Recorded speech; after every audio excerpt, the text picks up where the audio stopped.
Hello, hello, hello, hello, hello, hello, everyone. Welcome to another episode of Sree's daily global COVID-19 show. My name is Sree Sreenivasan, and it's my honor to convene this daily conversation around various aspects of COVID-19.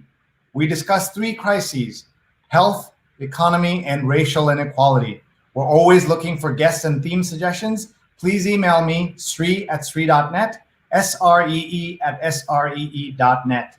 It's episode 137. That means we've been on lockdown in New York for 137 days. No weekends, no breaks, every day trying to understand the biggest crisis of our time. It's Sunday night. That's what we call positivity with an asterisk. On Sunday nights, we try to be positive despite every rotten thing going on. We meet generally positive, purposeful people who can help us get ready for the week. We might cry together, laugh together, mourn together, get angry together, but we'll definitely learn together. Join us, please, as you meet one of my dearest friends, Jamie Metzl. He's founder of One Shared World. He's a technology futurist, a geopolitics expert, a sci-fi novelist, and that's just the start. He's also one of the most upbeat people I know, and you're going to love spending time with him tonight. Please share this with everyone you know, tag him and tag us. They can watch live or later. He's on Twitter @Jamie Metzl. Please do follow him right now. Hi, everybody. I'm Sree, and you'll meet Jamie in just a few minutes. I'm always grateful to all of you for this show. Those of you who've been watching, those of you who tell me that this show has been uplifting for you, or even use the words like lifeline. This is a lifeline for me. 137 days wouldn't have been possible without all of you. And this show has made it possible for me to get through the 137 days. If you're watching right now, please share the show on Facebook, Twitter, YouTube, and LinkedIn. We're on all those platforms so that we can reach as many people as possible. Let me tell you a little bit more about this show. If you're new, we have been on the air for 137 days. Back at 125 shows, we took a look at how we were doing. We had 1 million plus viewers, 88 million social impressions, 234 guests, 143 of them were women, 48 cities, 13 countries. Those are just the speakers: doctors, nurses, authors, journalists, CEOs, founders, teachers, professors, and so many other people. I want to thank our amazing producers, Rose Horowitz, who's at Rose Horowitz 31, and Vandana Menon. The two of them have not taken a break either all 137 days. We also want to give a big shout out to Scroll.in, which has more than 2 million followers on Facebook, YouTube, and Twitter. Scroll.in is one of India's leading news and information and culture websites. You've got to check them out. We also want to thank our sponsors who make this all possible. Muckrack Academy and the free certification course now available, Fundamentals of Social Media. Any age, any background, anywhere in the world, mrac.co/social, mrac.co/social. More than 4,000 people have signed up, and so should you. I learned a lot putting this together, and so will you. Take a screenshot, take a photograph with your phone, and tell people in your life to do this course. mrac.co, and with a free certificate that you can use as well and show it off on your LinkedIn. We also want to thank our other sponsors. Nunbelievable, divinely delicious cookies on a mission. Each box of handcrafted cookies purchased provides 2 meals to those in need. Get 20% off with the code SREE. Nunbelievable.com. Check it out, nunbelievable.com. They are a new sponsor of our show, and we're delighted to welcome them. Also want to tell you about another sponsor.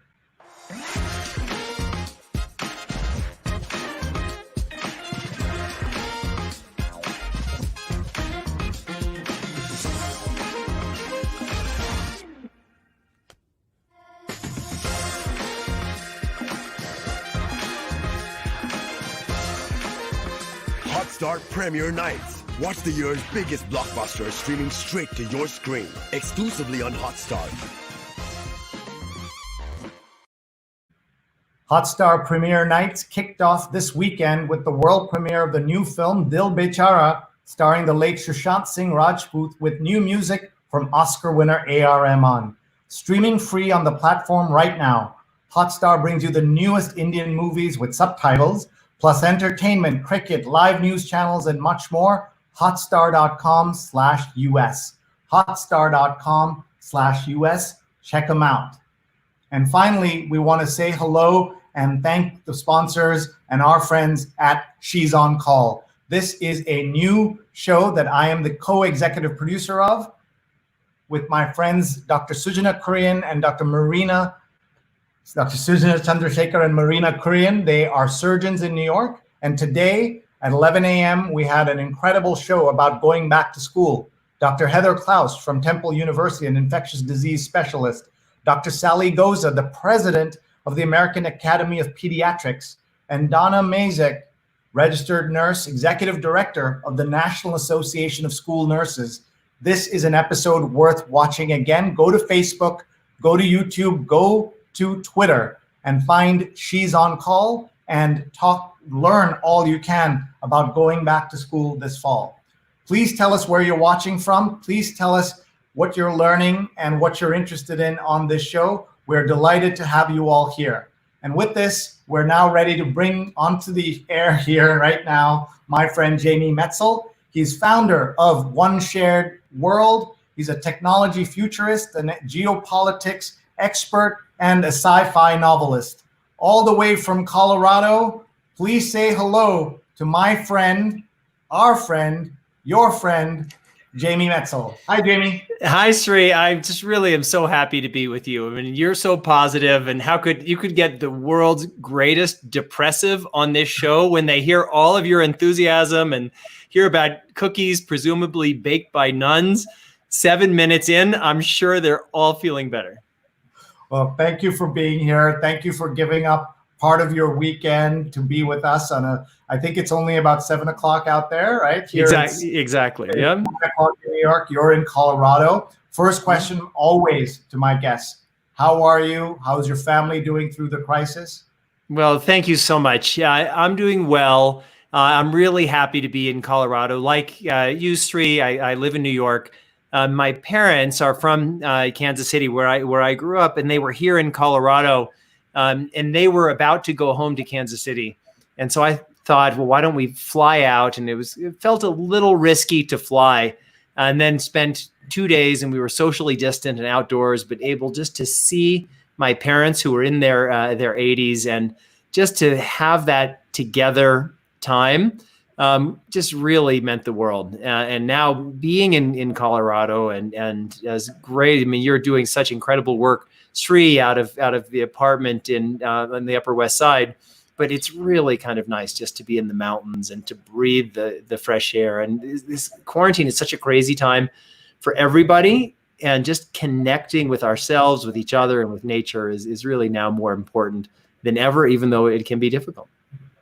And you're out there, you're such an outdoorsy guy. People should know that you're a runner. You do all kinds of things. You were just camping and you came back to do some Zoom calls and do. Yeah, exactly. That's exactly right. Yeah, we camped up at very high altitude near the town of Leadville. And it was just, I mean, it's just amazing. And what we need to know is that we humans, we're part of nature. Nature sometimes does stuff that it feels like it's good to us. Sometimes it does things that are harmful to us, but we're all part of this connective ecosystem, and being here just helps remind us of that. And of course, your big new project is partly about the interconnectedness, and we'll talk about that. Yeah. But first, I want people to know a little bit more about you before we hear about your projects. And so we have your website up here, and it's jamiemetzel.com. And everyone can take a look. You can meet Jamie, you can book Jamie, you can read about his books. All there is articles, TV, speaking, advisory, blog, newsletter. There's one busy guy. He's also on Twitter at Jamie Metzl. And I love this photograph. This is when New York City used to be a little more crowded than it is now. And Jamie, tell us your backstory a little bit. You said you were born in Kansas City, but take us from there to, with as many stops as you would like to today. and I'll let you take your time. That's the beauty of the show. We have some Sure. time. Sure. Well, I'll even take you before Kansas City of how my family got to Kansas City, because it's so relevant to my life and basically everything that I'm doing, and certainly to One Shared World. My father, who I was just mentioning, who I was just with here in Colorado, he was born in 1935 in a small village in Austria. And when he was 3 years old, the Nazis came to his village and they were the only Jewish family in the village, but threw them on the back of a truck and took them to the Vienna ghetto. So now when people think of Vienna, they think of this beautiful town with the opera house and all these wonderful cakes. In those days, it was a pretty awful place. And then my grandfather escaped out of the ghetto, snuck into Switzerland, which was very rare. And then my father and grandparents snuck into Switzerland at the end of 1938 and were displaced persons there for 10 years until they came to the United States in 1948. And then they were sent by HIAS, which is the Jewish Refugee Agency, to Kansas City. Fast forward to 2004, when I was running for United States Congress, this little old lady called my campaign office and asked to meet me for coffee. And I met her, and it turned out that she had been the woman who was hired to be at the Union Station train station looking for these bewildered refugees who were stepping off of the train with little placards around their necks saying who they were. And so she took them to this transitional safe house. And then my father and my grandparents eventually opened a little kosher butcher shop in Kansas City, and people would come and pay for their meats and sandwiches. And they had a little fund to support my father going to medical school. And so all the opportunities that I have come from the incredible good fortune of my family of surviving. My father had this wonderful opportunity to, supported by the community in Kansas City, came to New York in his residency and met my wonderful mother. And so for me, when I was a freshman at Brown, I met a classmate of mine who was a survivor of the Cambodian genocide.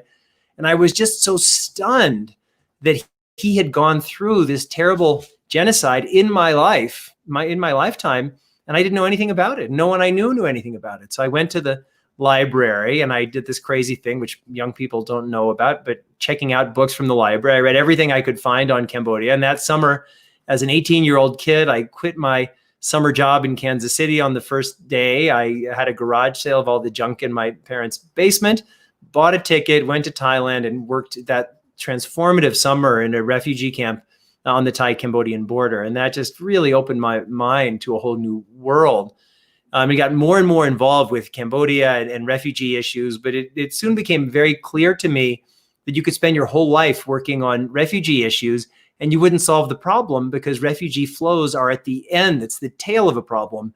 But the head of the problem are these deep structural issues that we have in the world and bad decisions by governments. And so I felt that I had a personal responsibility to try to help solve those problems to the best of my abilities. And that's what drove me through in my education. I did my PhD in Asian history at Oxford, working to understand the origins of the Cambodian genocide and the international failure to respond. I did my law degree at Harvard Law School, focusing on international law and human rights. And then I worked in the United States government in the Clinton administration, trying to say, well, what can we do to address these kinds of problems? I was in the White House, the State Department, and in the Senate Foreign Relations Committee.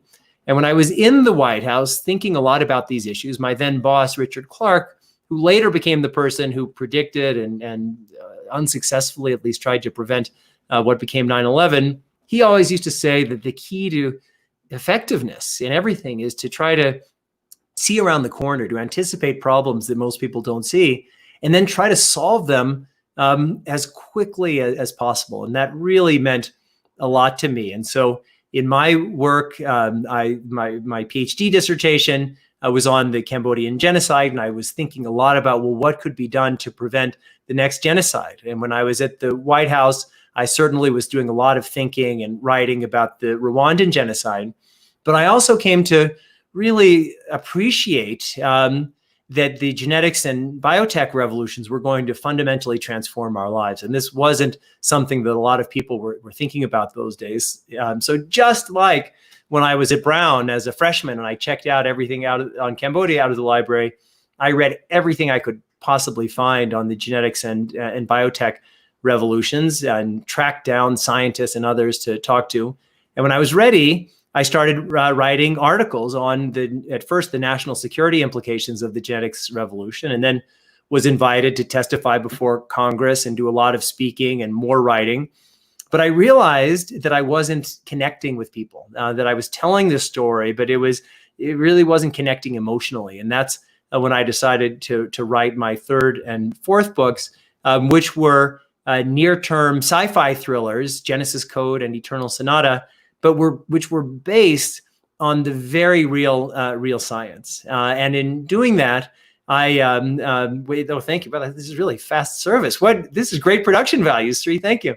And in writing those books and in my book tours around the novels, when I explained to people the science of the genetics and biotech revolutions, the way that a storyteller I taught myself all of the science, the way that I understood it, I could see in people's eyes that they were getting it. They were recognizing that there was a story, and it wasn't just abstract. It wasn't just science.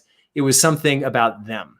And that was what inspired me, what I realized I needed to actually tell the nonfiction, the real story of our genetic history, our becoming and being and future in the context of the genetics revolution. And that's why I wrote Hacking Darwin, which came out in hardback last year and just came out in the highly revised paperback this year. So then for these last couple of years, I've been just doing so much speaking and traveling around the world. And I'm an advisor to the World Health Organization on issues related to human genetic engineering. And when COVID started, on March 17th, I was on faculty for Singularity University. And I was scheduled to give a talk on whether the tools of the genetics revolution were a match for the virus. And that morning, I thought about, that's as important as it is. And it's a big part of my life's work. That's not the most important question. And I felt that the most important question, it was the same question I asked in the Cambodian refugee camps. Why hadn't we been able to solve this problem? And the answer to that problem was global, and it was systemic. It was there was a mismatch between global problems and our predominantly national forms of organization to address them. And because of that mismatch, we haven't been able to solve any of our global problems. And that's the foundation of One Shared World, which I know we can talk more about. Thank you. I learned so many new things about you. And this is what happens, isn't it? When you're friends with someone, early on you pick up some details, and then you don't necessarily dive back into the background as much as you should. And we'll talk about many things, including One Shared World. We'll talk about your work with the WHO. We'll also talk about how you're thinking about writing and connecting with the world now that you're in quarantine, even though you're in Colorado. Yeah. Folks, this is my conversation with Jamie Metzl, technology futurist, expert on the near future, as much as anyone can be when you're not in the near future yet, but he has a good idea of what it might look like. And one of my questions to him is really going to be about where we go from here. Have we learned anything? Will anything change? And then I read a very disturbing article today saying, we keep saying the good old days were, March and February and January. What if this is the good old days in the future? Meaning we look back at the time when we had plenty of food and the internet and electricity, and what will happen. So we'll go to that in just a minute, but this is where we do what we call a global tour, Jamie, where we have people come in and tell us where they're watching from, and you tell us if you've been to those cities, if you have any fond memories, or if you've eaten there, or it's on your bucket list, anything you like. Paula Kiger's from Tallahassee, Florida. So should I answer that? Yeah. Wait to hear from her. So I've been to Florida a gazillion times. Like many people, my grandparents lived on Collins Avenue, my late grandparents in Miami Beach. I've not been to Tallahassee, but a very close friend of mine was the dangling Chad expert of the Gore campaign. So Dan Feldman knows everything about the dangling Chads of Tallahassee.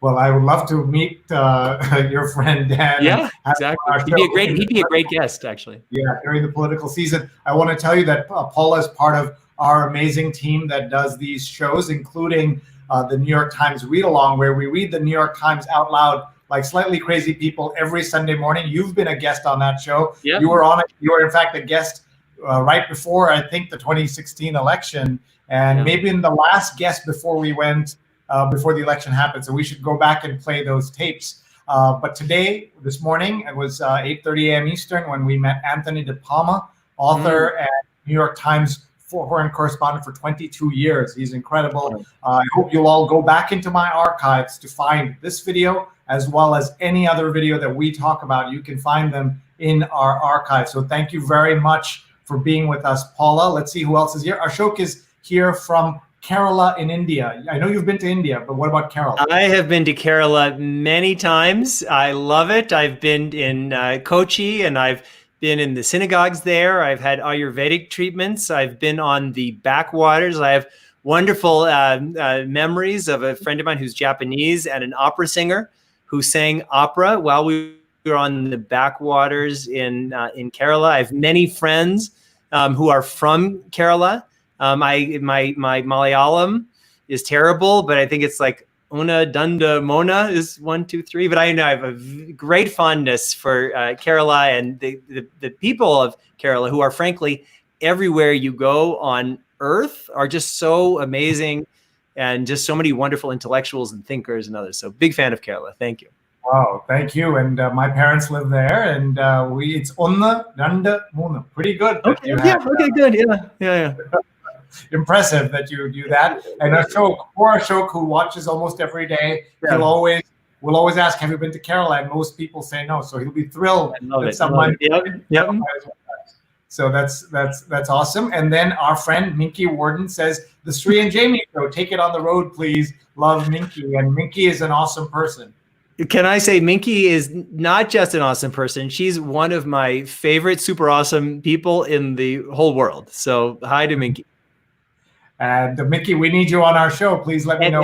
And what I should say, Minky just released, and Human Rights Watch just released a really important report on abuse of athletes in Japan. It's in the run-up to the Olympics, which have been postponed, but it's a broader issue really around the world. So I certainly encourage everyone to have a look at that great report from Human Rights Watch. Yeah, please take a look. And this is our friend Apollo, who's watching from Vegas. So you'll tell us, is there any story you can tell us about Vegas, Jamie?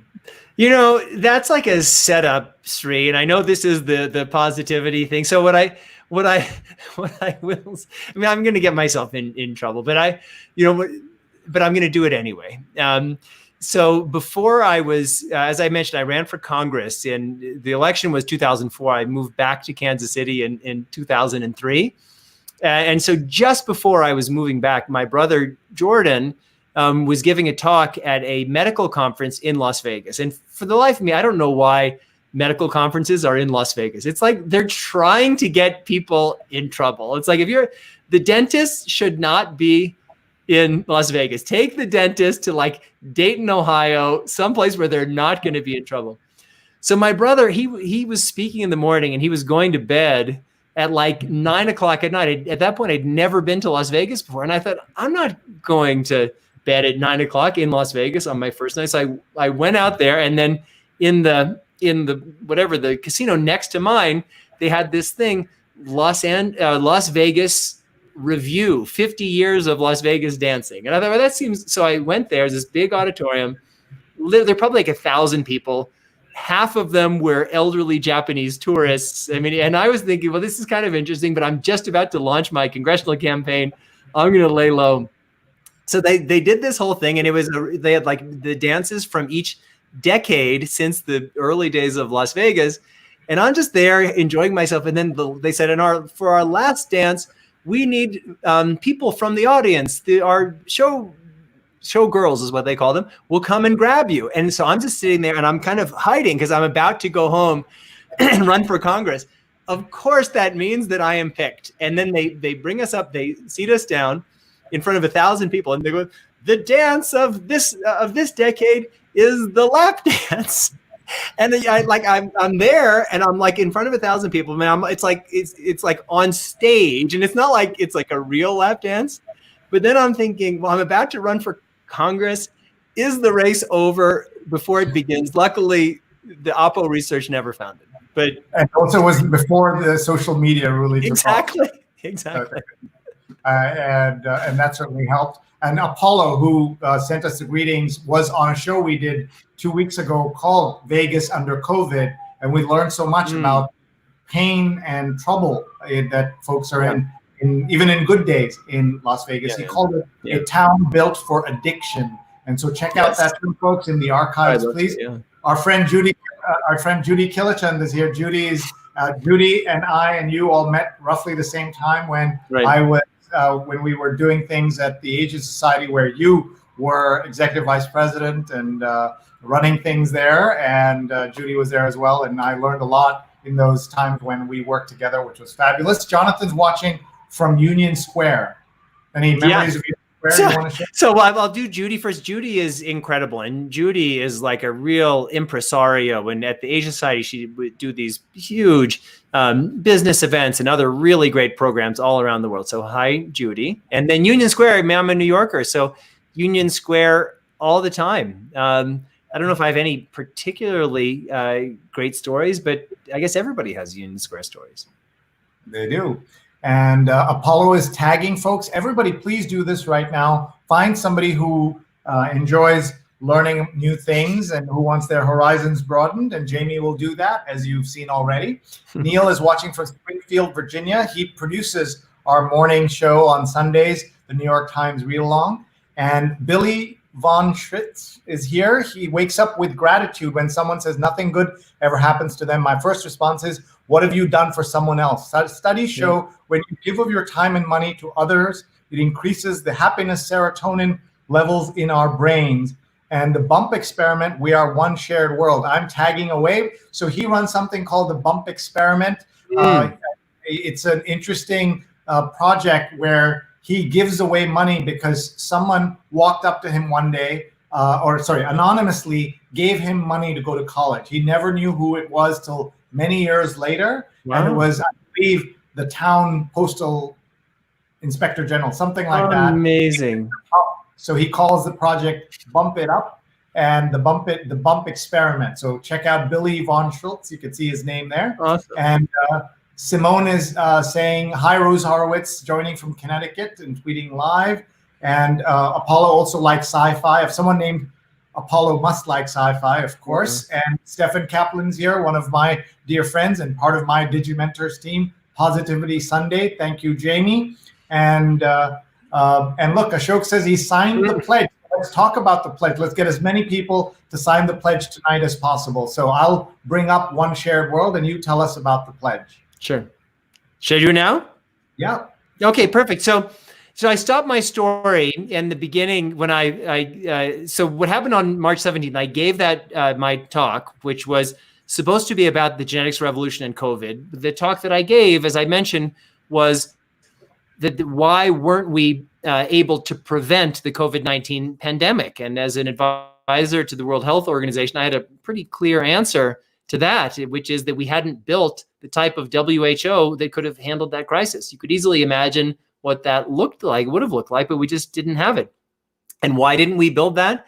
Because we're a world predominantly led by sovereign states who want to maintain their control. And that's what we've asked them to do. And so the reason we weren't able to be prepared for COVID, it's the same reason why we're not prepared for pandemics, why we can't solve climate change or ecosystem destruction or global poverty or so many other things, because there's this mismatch between global problems and predominantly national solutions. I'm a former UN employee and I love the UN, but the UN can't realize its ambitions because it's created, controlled, and funded by states. So what I said in that talk was the only way we're going to fix that problem is if we create a global social and political movement, ultimately a global constituency of people from all around the world coming together as one movement, demanding that our common needs be met. So that talk went viral. I stayed up all night a couple nights later and drafted what I called a Declaration of Interdependence. I sent that out. That went viral. And then I called a global meeting of friends and people on my email list and their friends. And we had this incredible meeting on April 1st of about 130 people from 25 countries. And we decided that we're all going to come together. We redrafted the Declaration of Interdependence, which is on the One Shared World website. And we all became original signatories, and we created a pledge of interdependence that anybody around the world can sign to join our movement. And 35 days later, we launched our organization. We're now a community of people in around, I think it's 110 different countries, all working together. You see our first campaign. We have our first report that is on the screen now, which is addressing the emergency needs of the world's most vulnerable populations. And the difference between interdependence and globalization is globalization has become a something where there's some huge winners and some massive losers. And if we recognize the mutual responsibilities of our interdependence, we'll recognize that that world of us and them, of winners and losers, is ultimately unsustainable. And that's what the virus has shown us, that we are all equally vulnerable. And if the virus grows and becomes more virulent in Central African Republic or Bangladesh or wherever, and then it comes back, we're all going to be in trouble. So we have to recognize our interdependence. And we're just launching, as you can see on your screen, our Rise or Fall Together campaign. And what we're doing is calling on G20 leaders in the end of their Riyadh summit in November to pledge to ensure that every human being on Earth has access to safe water, basic sanitation and hygiene, and essential pandemic preparedness by 2030. This is fully in line with the UN Sustainable Development Goals, but we think we need hard commitments from the world leaders to basically change the world's operating system. And this is not charity. This is an investment in building the kind of world that we would all like to live in, that we'd like to pass on to our children. So I encourage everybody here right now to go to oneshared.world, and you'll see the Pledge of Interdependence. Sign your name to that. We've translated the pledge and the declaration into 18 different languages. The latest editions are Xhosa and Zulu and Tibetan and Armenian. We have Hindi. I encourage you to sign the pledge, share the graphics that are now on the screen, share. We're building a global movement. And I know that you have a lot of listeners and viewers, Sree, in India. This is basically the Gandhian playbook, that there's a big inclusive idea. We build a community of people who share a bigger vision of what's possible for all of us. And then we activate that group to make demands on power, to change the operating system, to achieve a goal. And that goal is the kind of world that benefits everyone. And that's the world that's safer and more secure, not just for the most vulnerable, but for everybody. Thank you. Let's take a look at maybe three of the different, what do you call them? Not platforms, fundamental principles, maybe. Sure. Yep. Let's break down three. So you get to pick, and I'll highlight the ones you select. Sure. So number one, it's so relevant here. Support the establishment of a predictive, preventive, and what does it say there? And responsive infrastructure to protect us from shared existential threats. I said, we humans, with all of the innovations that we've had, we could have solved pandemics. We know what a WHO would look like that could have solved this problem. That WHO would have a global surveillance network. And you can go on my jamiemetzl.com in my article section. I've written a lot about this. They would have emergency response teams that could fly on a moment's notice anywhere on Earth when there's the first evidence of the breakout of a deadly pathogen. And then they could coordinate a response locally and, if necessary, globally. And the reason we don't have that is that our countries have not allowed that to be created. So it was possible for China to do a massive cover up. And I can't say too much, but I'll have a major article coming out on this in the next few days.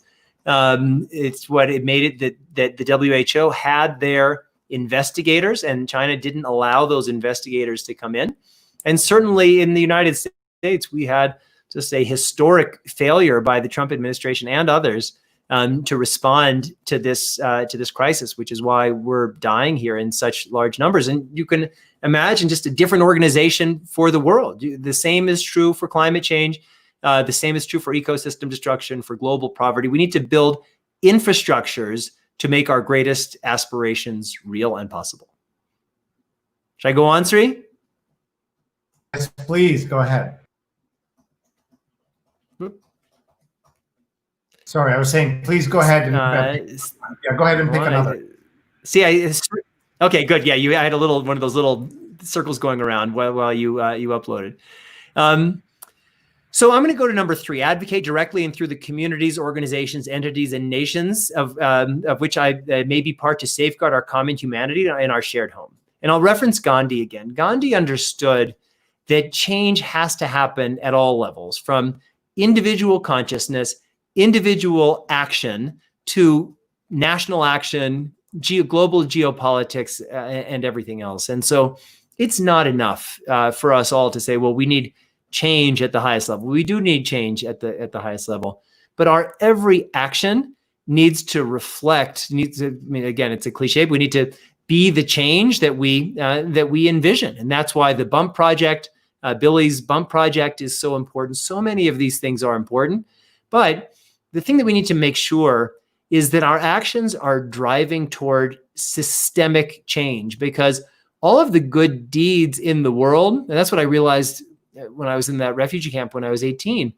all of the good deeds in the world aren't going to add up to systemic change. We have a systemic problem, and it needs to be changed systemically. And the way that we're going to make those system changes has to be at every level. It can't just be at the United Nations, and it can't just be on individual acts of charity and kindness. It needs to be all of those things coming together. All right. I'm going to go. Let's go to another one. I'm going to do number 6, which is really important. So support and share artistic expression in all its forms to help engender connection, respect, meaning, and communications across cultures. People say you're talking about global systemic change, and certainly the years, the transformative years that I speak about often, to put this in context, are 1648, which is the Peace of Westphalia after the 30 Years' War killed a third of everyone in Europe, and that was what established our modern notion of the sovereign state. 1945, after around 65 million people died in the Second World War and the Holocaust, where the world was in ruins and we needed a new operating system. And now today, 2020, which I hope can be the beginning of a new era where we recognize the mutual responsibilities of our deep interdependence. But to get there, we need to speak the language of our common humanity. And that's what arts and culture is all about. Arts and culture isn't just entertainment along the way. It's not just a way to make us feel good or to feel less alone.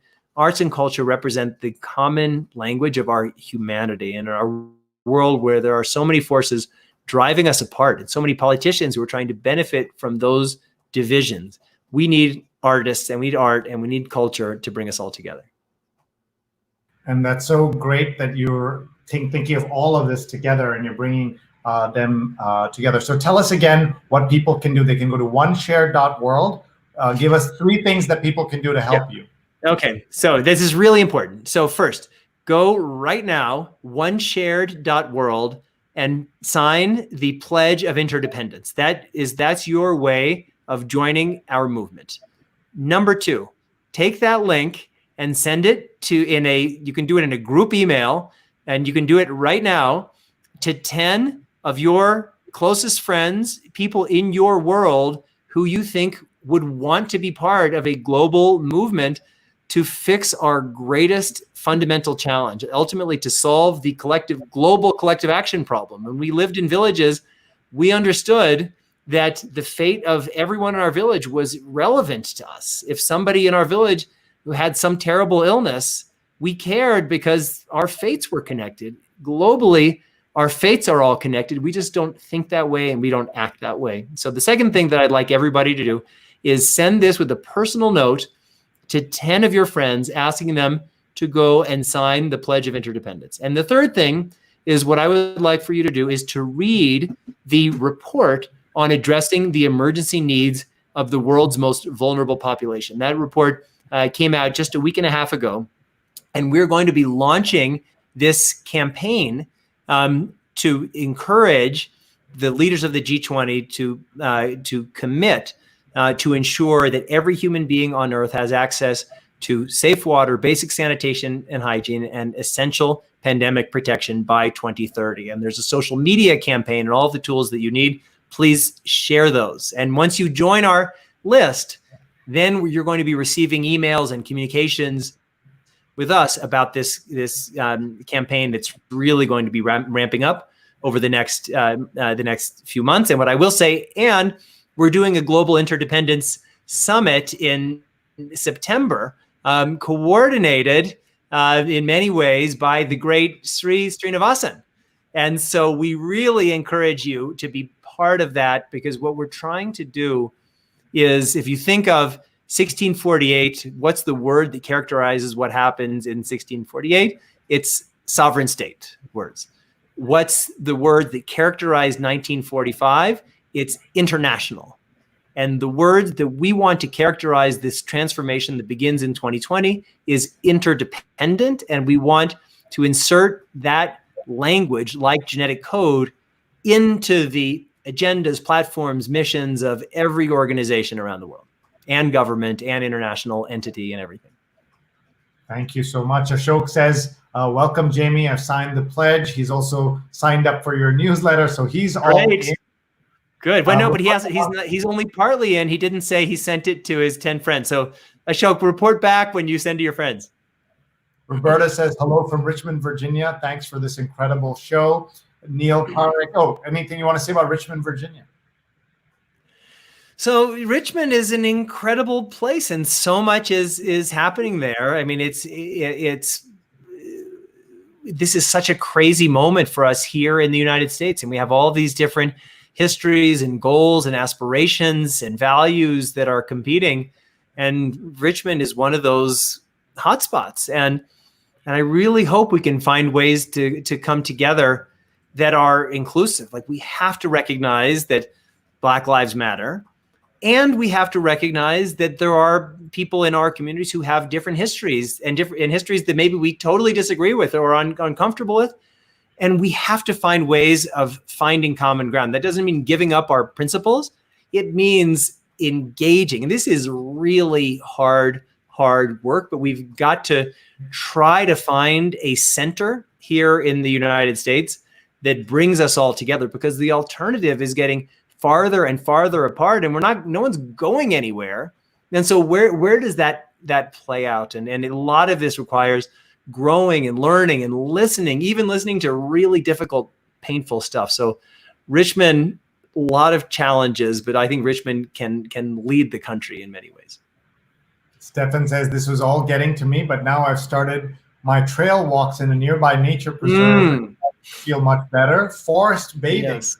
He says. And Bill Swarzy is here. It says, I've heard of HIAS. And yeah, Bill is amazing. Bill was my colleague at the Asia Society. He's doing just incredible work at HIAS. And for those who don't know, HIAS is the Hebrew Immigrant Aid Society, the Jewish Refugee Agency. It's been around, I'm going to get this wrong, Bill, for close to 135 years. Certainly my parents and grandparents were resettled by HIAS. What most people don't know is that pretty much all of the work that HIAS does now is advocating for non-Jewish refugees based on the Jewish principles of welcoming the stranger and tikkun olam, repairing the world. So then the majority of those refugees are actually Muslim refugees. A really wonderful organization. I encourage everyone to go to hias.org and learn more about it. I'm a HIAS fan and a Bill Swarzy fan, so that's perfect. Yep. And we met at Asia Society. Yep. Jay says hello, and Paulo says, wow, you're so accomplished. All the things one can do. And my mom is watching from Kerala. Hi, Amma, love you. And hi, Mom. We met on the street. I was riding my bike down, I think it was 9th Avenue, and I saw your parents. So hi, Mom. Watching from Halifax, Mateo. Oh, Mateo is a great guy. Mateo is my colleague. He's volunteered at One Shared World, doing just amazing work. He's a student at Dalhousie University. And we have just some absolute superstar young people who are working really almost full time for us, with us. And we're a flat organization.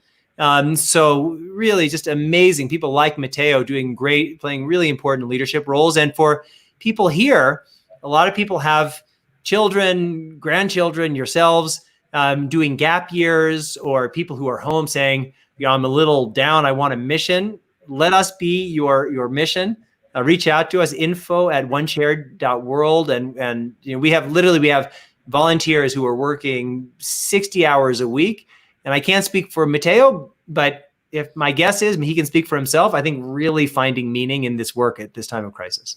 I know he is, and I've met several of your young folks Yep. who love doing this work. So again, it's info@oneshared.world. For a lot of people listening, Jamie, Correct. This is the first .world URL that they've ever seen, because that's not a common thing. So I love how you're introducing people to that. So oneshared.world. .world. Well, I'm very proud of myself, which I hate to say, but finding a URL, like we had this Declaration of Interdependence, and it was kind of my job working with some other great to kind of find a URL, and it's hard. I mean, a lot of the good stuff is taken. So when we found this, I was really excited. You could have done declarationofinterdependence.org. That would have been. It's true, but I'm kidding. Yeah, exactly. Neil's put in a link to the New York Times Read Along Archives, so people can take a look at that. And Alex is also watching from Kerala and says, "Nice to hear Jamie speak.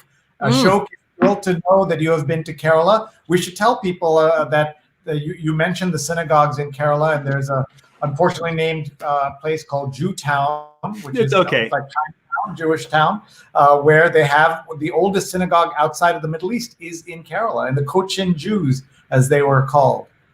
Yeah, no, it's a wonderful history. I mean, India has obviously such incredible diversity, and I think a lot of people understand the kind of traditional Indian diversity that we know. You meet someone from Gujarat or whatever, Arunachal Pradesh, but there were not just one, there are multiple Jewish communities across India. I think a lot of people, certainly the Keralites, know that they have the St. Thomas and those early Christians, the Syrian Orthodox. I mean, basically within anything that kind of exists in the world, if you look hard enough, you'll probably find it in India. Yes, that's true. Shamir is again spelling it out for you. Unna Randa Muna. So you have that. Oh, yeah, that's a big help. And Pratyush says hello from Costa Rica. Have you been? I've not been to Costa Rica, but with One Shared World, this really amazing woman, Vanessa Gottainer, volunteered on the first day. I said I sent out my original declaration. An amazing woman from Costa Rica volunteered on the first day and played such a central role in building One Shared World. So I had a lot of connectivity with Costa Rica, and the coffee's delicious. Alex says, I've signed the pledge on oneshared.world. Great. Everybody do that, please. Apollo says, wow, racy in Vegas before a political campaign. Brave. And Corey says, hi from Westchester. And Rick Botello says, One Shared World of Interdependence needs scalable, innovative learning platforms to synergize personal and systemic transformations needed to create an inclusive, equitable, and sustainable future. Happy to connect. He talks about COVID servant leadership. So maybe somebody on your team will connect. Yeah. Apollo says signing up. And Nirja, hello from Mumbai. You've been there. I've been to Mumbai many, many times. And Mumbai, again, it's like the extremes of all of life are in Mumbai. And it's just a crazy, crazy maximum city place. To coin a name for a city. I have downloaded the report too. Love to join your movement from here in Kerala. We would love it. And so for Ashok, I should mention we're just starting to plan our India national chapter. So let us know, and we'd love to have you part of that process. Literally, we're just going to get rolling this week. Excellent.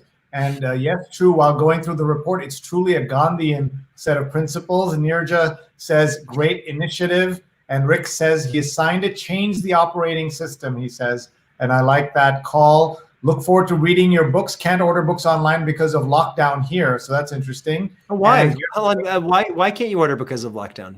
Online you can't, Ken? I'm not sure. And he says, I've already sent them to many friends. So there you go. Oh, good. All these people from Kerala are just tuning in. I don't know. You have so many fans in Kerala. And Cherry is watching Trivandrum. From Trivandrum, right? There you go. You even recognize that. Yeah. Neil has put in a link to jamiemetzl.com, which is at. Thanks, Neil. And is changing. Last week, the image of Congressman John Lewis was projected onto the Robert E. Lee statue, which is obviously a big. And I think this is really important. And that's like a wonderful expression of a message. And it's very artistic. And I think that's the kind of communication that we need.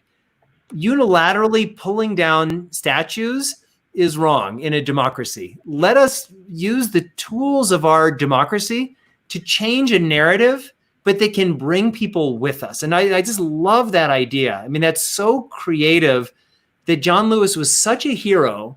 And then you have this Robert E. Lee statue, and these histories are connecting. And in our best case scenario, we don't want to marginalize anybody, even people. I mean, I say this as the child of a refugee from Nazism, and most of my family on my father's side was killed. But when I go to Germany, I mean, I love this picture. When I go to Germany, there's a connection that I really feel with German friends who are the grandchildren of Nazis. And it's because a lot of hard work has been done. And we haven't done enough hard work here in the United States. We haven't done, certainly on the legacy of slavery, on the legacy of the genocide committed against our Native American Indian populations. We have to do that hard work, and we have to try to bring people along, because if we use marginalization and ostracization as our main tools, people aren't going to go away. They're going to try to say, well, how do I fight back? And who knows where that ends? We need to find inclusive ways to challenge our own narratives of history. That's what history is about in a democracy. It's not fixed. And all kinds of statues can and should come down because our narratives change, but we need to do all of this together. All right, let's see who else is here. Bill Swarzy says, thanks, guys. Highest will be 140 years old next year. Rose says, I think Highest Refugees helped one of my grandfathers immigrate from Minsk in the early 20th century, and my mother did some volunteer work. Fascinating discussion. This is Rose Horowitz joining from Connecticut and tweeting live. And Ashok is still at it. We have friends in Jewtown. Ernest Haligwa was the principal of the Women's College, and she was the botany professor. She's settled in Israel now. Wonderful. And to the American ear, hearing that term Jewtown is unusual, but this is the way it's described, and it is the acceptable. It's the name. Yeah, no problem. Billy says, you just hit the key word, engaging with one another. However, engaging is not one-time meeting a conference. It's means ongoing.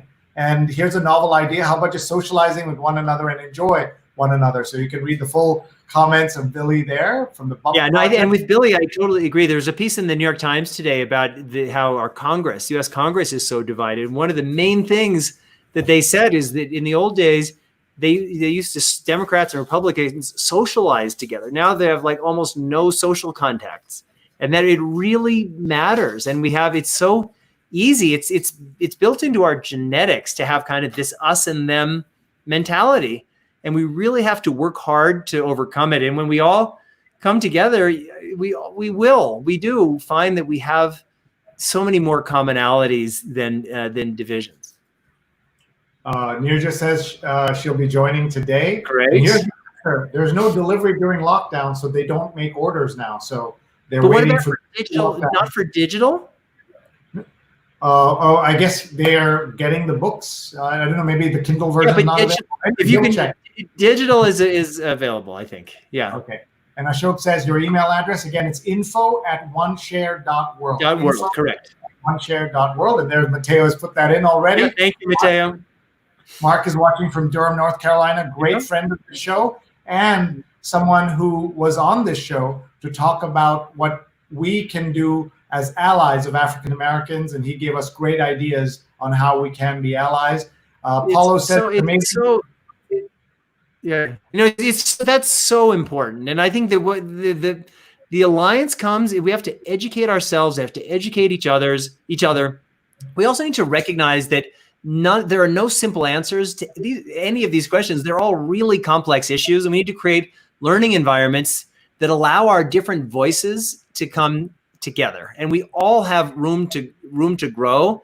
And certainly everyone in the United States, job number one should be learning everything you can about slavery and its legacy. And job number also one should be learning everything we can about the terrible genocide committed against our Native American populations.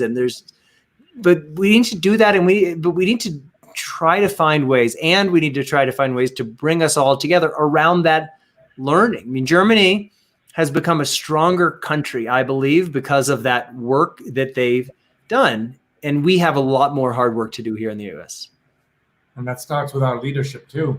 And then, I have to say one more thing about Kerala. I'm here in this Colorado house. You can't see it, but on the other side of the screen is my girlfriend, who's from Delhi, but since she was 5 years old, she's been a classically trained Bharatanatyam dancer. So while I'm giving this interview, and she has the earphones on, I don't know if she can hear me, but I see all of the little hand signals from the Bharatanatyam dance.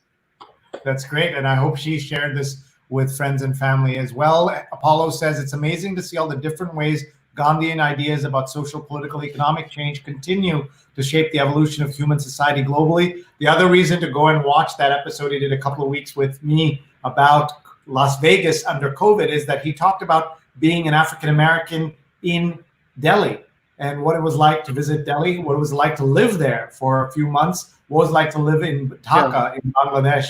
Fascinating stories of dealing with the police and about colorism in India, all of that stuff. Mark says, I love the John Lewis statue. What a great way to honor John Lewis's legacy. Ayush says, good vibes, good vibes, good vibes. Sudha's watching. Hi, Sudhanti. Thank you for watching. Mark says, that's my problem with our religious institutions. It all remains one of the most segregated hours, but it's getting better with some religious institutions. Oftentimes, And can I say one thing about Gandhi? Gandhi is the role model. I mean, he's just so wise and did so much. But I think not everybody knows that when Gandhi was living in South Africa, he actually said some pretty horrible things about race relations. And that doesn't mean that we should say Gandhi is not who we thought he was. It's that Gandhi had a trajectory of his growth, of his personal realization. And that's why I think that we should not be, for any of us, in the position of trying to write off or cancel anybody else. Like, we need to solve these problems with as much love and understanding so we can create that space, because Gandhi came a long way. And it's not a criticism of Gandhi. It's a recognition of what's possible for everybody. And you hope that is what people can see. Exactly 2 years ago this month, we were in South Africa. And I don't know if you can see that video, but that's Mahatma Gandhi's granddaughter, Ila Gandhi, walking us through outside Durban in South Africa. And that's the statue of Gandhi at the famous railway station where you remember he gets kicked out in the movie. Right. And that's part of the story of his legacy. So Sree, did you eat bunny chow when you were there? Yes, we ate all kinds of things. That was this absolutely wonderful trip. And I recommend visiting South Africa for sure. So in Durban, they have this bunny chow, which it's like a whole loaf of bread. They empty out the middle, and then they put what we call curries into. And so when these Indian workers who went to South, they would kind of take the bunny chow with them to go do their work in the fields. And now it's one of the great kind of Indian fusion specialties of Durban. Yep. And this is a video you can find if you search on Facebook. You search Ila Gandhi and my name. You can hear her speak for about 35-40 minutes about her grandfather. She met him, of course. She spent time with him, sat at his feet, and shared all the stories. We did this in a kind of Facebook Live back 2 years ago, and it was one of the highlights of my life to have the honor of being there and meeting Ila Gandhi. And look at this, Alex shared the pledge in Facebook. Little effort from my side to share your vision. So thank you, Alex, for doing that. Alex, one thing what I will say is it's partly my vision, but this vision has changed and grown and become so much stronger as other people have. I mean, I didn't make it up from scratch. Other people like Ben Barber and Gandhi and others were before. And then this vision has changed with every person who's joined us. So Mateo has joined and our vision is different. It's growing. So thank you, Alex. Now that you've joined us, this is our vision. Excellent. We only have a few minutes left. I want to give you a chance to tell us once again, what people can do. I'm going to show the website again so that people can see it, oneshare.world. And in addition to signing this Pledge of Interdependence, which is, by the way, in, I think you said 18 languages, which Correct. is a lot of work to do. Yep. And the translations are here. And you put in this effort right from the beginning to be as inclusive as possible. And that means reaching out not just in languages, but also in different ways of making sure people are able to see what you're doing. So the next steps you say here will launching global campaigns to advance these goals.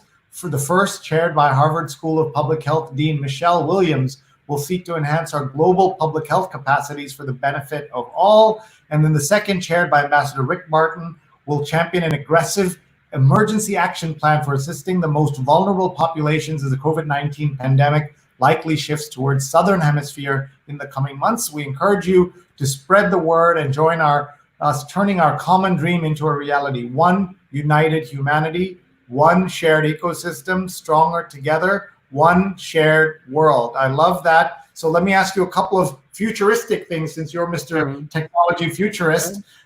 And by the way, I think you made it tougher on yourself by being a futurist of the near future. If you had been a futurist of the far future, no one would be able to fact check you. But yeah, exactly. I hope we're still around to be able to fact check you. And I hope that I'm hoping at some point I get audited, because I've been saying stuff about the future for decades, and I feel like my track record has been pretty good, but you can test me. All right. So before that, let me just see here. Bill Swarzy said, I visited the Robert E. Lee statue in Richmond just a few weeks ago with my 17-year-old son, Misha. Remarked that it was like our Berlin Wall. The Russians moved many old Soviet statues to the grounds next to a Moscow museum. I hope we'll do something similar so future generations can learn from our past. Thank you for sharing that. And Jonathan Borstein says, interesting project. Thank you. Jonathan is going to be with me this week as we interview Mayor Sean Strub, who was the founder of PAUSE, POZ, and a leader in the LGBT movement. And he's the mayor of the town of Milford, Pennsylvania. And he is a fascinating story and a gentleman himself. And Jonathan has watched 137 straight days of the show, if you can believe that. That requires a lot of dedication, and we're very grateful, Jonathan. Yeah, so we should give him like at 150, you should get a prize of some sort. Exactly. 150 is that there'll be 151. That's the second prize. Yeah. So let's do a little bit of future projecting. One is, where do you see things going in the give us 3 months, 6 months, best case, worst case in each case. Yeah. So what I've been saying since the beginning, and I encourage people to go to my jamiemetzl.com site, on the speaking, you can see the talks that I gave in the very beginning of the pandemic. And what I said then, which is still true, this is not a snow day. It's not something where we're just going to get a vaccine and life goes back to normal. And then we think, oh, wasn't that crazy? This is a paradigm shifting moment. Even if we get a vaccine tomorrow, which we won't, this is our old lives are not coming back ever. It's not that they're going to be completely lost, but our new lives are going to be some combination of what we had before, what we have now, and things and parts of this future that was going to play out maybe over years and decades, but because of the pandemic, playing out over weeks and months. And we're seeing that through virtualization. But virtualization is just a first order effect. I mean, we're already beginning to see this cascade of impacts, where it began as a governance crisis because the pandemic was entirely preventable. And again, keep your eyes out. Next few days, I'll have a big piece on this, which I can't talk too much about. And then it became a health crisis, and a health crisis that has had a disparate impact on places where there have been government failures, like the United States, certainly, and Brazil and elsewhere. And then an economic crisis that people are feeling all around the world, particularly the most vulnerable. Here in the United States, our economy is being propped up by the government, but that can't be sustained. Because we're just borrowing from the future, and when people were saying that we were going to go back to school in September and all these things people were saying in the beginning of the year, I said, there's no way that's happening. We're not having full stadium football games until maybe 2022, 2023. I mean, this is a big change. But then we're seeing much bigger economic changes. We're going to see state collapses. We're going to see geopolitical conflict. I mean, the United States and China are moving very quickly toward a new Cold War. I think we're going to see a significant decoupling between the United States and China, and not just the two countries, but the greater ecosystems around them. So this is just an early chapter. It comes back to what you were saying in the beginning of, are these the good old days? In my view, this is an early chapter of a story that's going to get significantly worse before it gets better. Well, that's really scary for everybody. And how do we get past that? So that's at the kind of extreme end. Talk about the elections, if you will, where there are a lot of people who believe that Donald Trump is going to lose. We see the confidence. I wrote in my newsletter today that exactly with 100 days to go, I think people are overestimating him, and there's a very good chance that he still might win despite everything. And someone said maybe because of everything, he might win. Yeah, so this is really, it's really difficult and really, sorry, I'm getting too comfortable with my posture here. I'll sit up.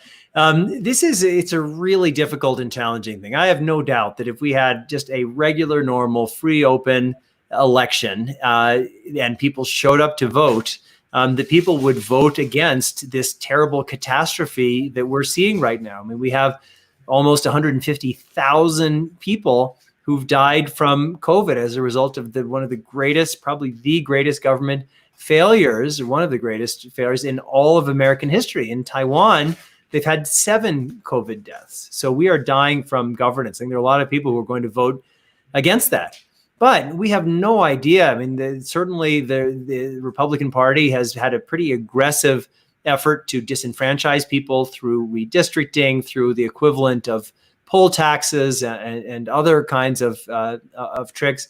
Certainly, I think it's extremely likely that the Chinese and Russians and elsewhere are going to be very actively trying to undermine the legitimacy and the process of our elections. We know that the Russians did that last one, and the return on investment for them has been extremely high because in many ways threw the United States into chaos, and they were never held accountable.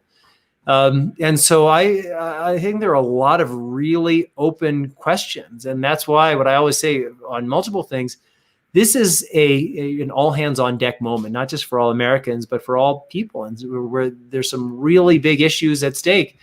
And this is one of those moments where there are different futures ahead of us. If we really work hard and well and smart and thoughtfully and lovingly and hopefully together, there's an even better future that we can build. But if we don't, we could really lose everything. And that's the game. Yeah, I should point out to everyone that your last public talk in person, I guess, was here March 11th in Doha at the Doha debates. And, that's exactly right. And as a matter of fact, it was just the beginning. So I've given a lot of virtual talks since then, but that was the last in person. And I remember I flew there in an empty flight to Doha. Went through kind of a private customs. I was the only person in customs, got picked up by a car and went to the hotel where I was one of the only people there. And then that talk was supposed to be to a full auditorium. It was to an empty auditorium. But that was kind of the last moment of in-person stuff. And now we're all living in this virtual world, which has actually its charms and strengths. But I think a lot of us miss aspects of our physical lives as well. Apollo says, yes, I agree. The pandemic has accelerated change and the world will be very different. A new Cold War? Are we going by a multipolar, a new blocks? And Roberta asks, Jamie, can you talk a little bit more about how it's going to get worse and what can we do to prepare our children? Yeah, so let me answer Roberta's question first. It's really important. So I think that it's going to get worse economically because the government plan is all about buying time until we solve the problem. But we bought the time and didn't solve the problem. And so even stopping community spread through contact tracing, a lot of these kind of basic nuts and bolts things that people in lots of other countries, you look at Australia, New Zealand, Denmark, even Japan that's now having problems, they're all trying to contain this. It's not at all contained. And this is a novel virus that our bodies don't have any native defenses to. So this is going to get worse. And every time we try to go back to school or work or sporting events or whatever, we're going to get pushed back. And so I think there's a real likelihood that our recession could transform into a depression. I have a lot of friends in Mongolia. And if you're a Mongol in the late 13th or 14th century, and you think, well, geez, we used to have the largest land empire in the world, and now things are shrinking. You didn't foresee that you were going to be so much smaller centuries ahead. You thought, well, this is who we are. So there's no natural bottom, just like there's no natural top. And if we come to natural ceiling, if we all come together, the future of America and our world could be better. But we have to learn those lessons now, and we're not learning them well. And we could lose a lot. We could lose our democracy. We could lose our prosperity. We're already losing so many of our lives, and that's why it's so important for us to work together and to organize. Thank you, Jamie. I think with that, we should let you get back to your evening. I know there's somebody finishing up her Bharatanatyam class. Yeah, she's moved to the kitchen, and before she was just across at the table, but now it's a full performance. But I'm staying focused on my camera.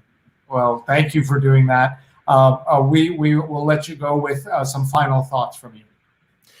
Yeah, first I want to thank you, Sree. I mean, people are really feeling isolated, and having this kind of community and communities like this around the world, it's a lifeline for so many people. And nobody, certainly I don't have the answers. Nobody has the answers. Nobody knows where we're going. But the one thing is clear, is that we can't give up hope. We can't stop trying to find ways for working together. And so everybody is on. I know this is the positivity session, but everybody is on an emotional roller coaster. The most positive person in the world has their days where they think, geez, this quarantine sucks.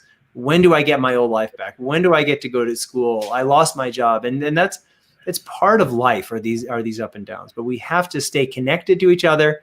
We have to dream, we have to hope, and we have to keep working to build that future that we want to live in. And if we keep at it, we're going to get there, I promise. Well, we'll hold you to it for that promise if we all put in the work, right? Yes.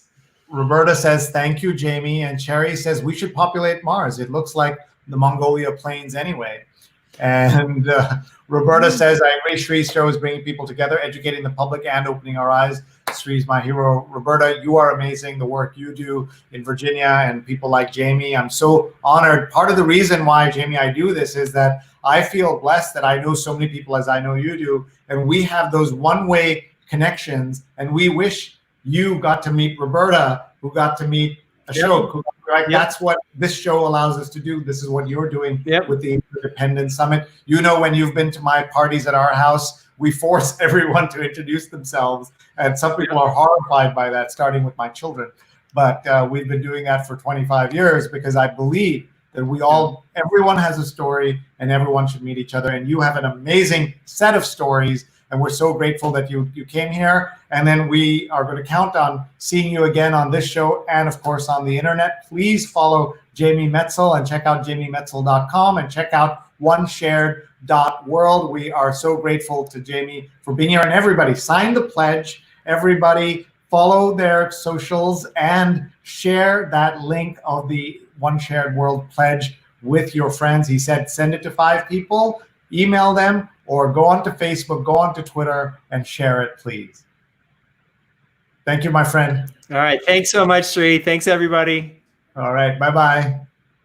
And that was Jamie Metzl, and what a great guy and what a great smile he has, despite every rotten thing that's going on. I hope you like our Sunday series. It's Sunday night here. It's Monday in parts of the world where you're watching. We're so grateful to you for being here, for being part of this show. Before we go, we have to do one piece of work. As you know, Kimberly Crenshaw, the great Columbia Law School professor who coined the term intersectionality, I asked her, what is it that we can do to help as allies of the African American community? And she said, say her name, say their names, victims of police brutality. We've been doing that every single day, and we'll continue to do that, and we'll do that tonight as well. We want to tell you about tomorrow's show, 9 p.m. We go back to Portland for Portland in Crisis, and you're going to be meeting Bernie Foster, who is the publisher and co-founder of the most important Black publication in the region in the Northwest out of Portland, and we'll hear about the horror stories of what's happening in Portland right now. We want you to join us tomorrow to hear that story and what is happening. This is my newsletter that I published. I hope you are all subscribers of my newsletter. If it's in your inbox, please open it. sreenet.substack.com. It's called Sree Sunday Note. And what I said is what the federal government is doing in Portland is an abomination. And here's the scanner is the name of that publication. And then my article here with links. You can check all of that out. And also now with tech tips from my friend Bob Anthony. So check all of that out, and you can see some of our recent episodes, including Maria Ressa from the Philippines, cover of Time magazine as Person of the Year in 2018 to our show. And you also see Netflix's Indian Matchmaking. That was another show that we did here. Before we go to our sponsors and thank them, let us say her name. Let's say their names. We have been doing the Say Their Names for several weeks. We started with this cover of Time magazine by Titus Kaffir. On the right, you see a haunting photo of a young George Floyd with his mother, Larcinia. She would die 2 years almost to the day that he would be killed in Minneapolis. They're now buried next to each other in Houston. And now we use this list that our viewers put together, or a link that the viewers put together, to say her name and the Say Her Name report. Breonna Taylor killed by police in bed on March 13th, 2020. This is a list, and as you're listening to this list, think, how many names have you heard before? Tatiana Jefferson, Charlena Chavon Lyles, Corinne Gaines, India Kager, Sandra Bland, Alexia Christian, Maya Hall, Megan Hockaday, Janisha Fonville, Natasha McKenna, Tanisha Anderson, Aura Rosser, Shanique Proctor, Michelle Cousseau, Pearlie Golden, Gabriela Nevarez, Yvette Smith. Again, how many of these names have you heard? Renisha McBride, Miriam Carey, Chaim Livingston, Kayla Moore, Shelley Fry, Melissa Williams, Shalena Weldon, Alicia Thomas, Chantel Davis, Charmel Edwards, Rekia Boyd, Charisse Francis, Ayana Stanley Jones, Tarika Wilson, Katherine Johnston, Alberta Spruill, Kendra James, Latanya Haggerty, Margaret Laverne Mitchell, Taisha Miller, Danette Daniels, Frankie Ann Perkins, Sanji Taylor, and Eleanor Bumpers. Thank you for joining us as we read those names to you as part of the work that we do on this show, to learn more, to be allies, to understand what's happening in 3 different crises: the health, economic, and racial inequality crisis. We're always looking for guests and story ideas. As you heard at the beginning of the show, we've had more than 250 guests on the show. And thank you for all your incredible support of the show. So let's thank our sponsors, including Muckrack Academy, for giving us the resources to create a free certification course, Fundamentals of Social Media, available to everybody, and mrac.co/social, mrac.co/ youtube.com/social. Please join us as we do this course. We also want to show you our messages from our sponsors. So here's a sponsor.